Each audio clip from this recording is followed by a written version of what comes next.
कहानी का नाम मिट्टी से आसमान तक, एक किसान के बेटे की कहानी।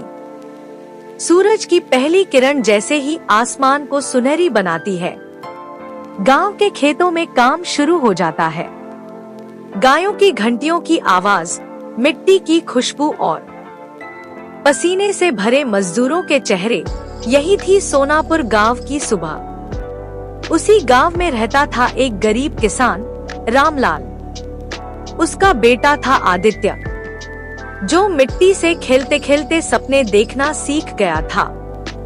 आदित्य का सपना था, एक दिन मैं इंजीनियर बनकर अपने गांव को शहर जैसा बनाऊंगा। आदित्य के पास स्कूल की फीस भरने के भी पैसे नहीं थे। वह स्कूल के बाद दूसरों के खेतों में मजदूरी करता था। माँ बर्तन धोती, पिता बैलों के साथ खेत जोतते। रात को जब सब सो जाते, आदित्य मिट्टी के चूल्हे की हल्की रोशनी में किताबें खोलता।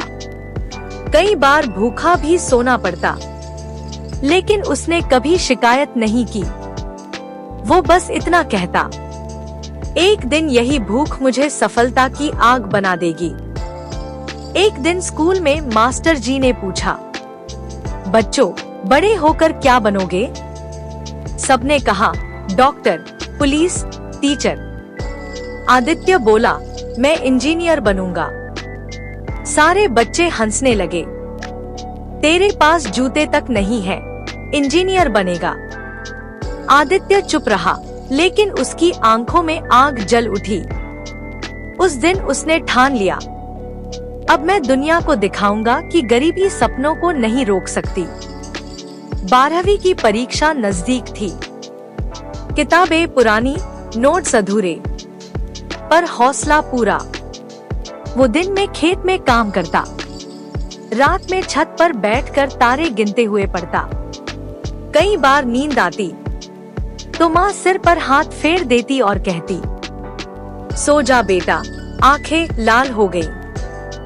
आदित्य कहता, अम्मा, आंखें नहीं, ये सपने जल रहे हैं। रिजल्ट वाले दिन स्कूल के बाहर भीड़ लगी थी।